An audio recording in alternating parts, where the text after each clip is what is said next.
And this is found in the music, in the dress, in the clothing, in the bazaar. It's almost as if one were sensory hungry, and that the hunger somehow in suburbia was not met. And it is my very definite opinion that until we find modalities of stimulating the young mind and body within either the school setting or in the community where they can feel a part of something, where something has meaning, where there's feedback from, say, adult to youth and youth to adult, that we're going to be missing the boat in any educational program.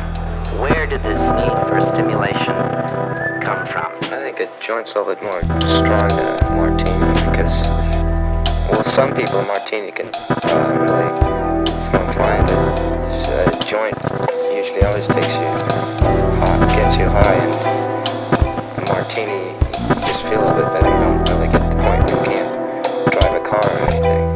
All the doctors really recommend like a glass of wine or a small drink when you come home to relax you, but marijuana doesn't really just relax.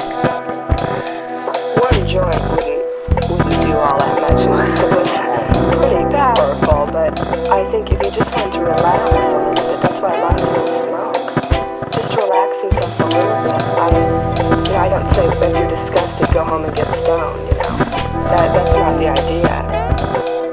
But I think some people drink socially, they call it, but I think a lot of adults drink just because drinks are going around. Really not much different than teenagers. I don't think so. We know that some of the drugs taken are simply for the hallucinogenic effect. They can take downers or uppers or middlers. In any case, the need for stimulation, sensory stimulation, is obviously manifest in their non-drug behavior. Well, I think that there are actually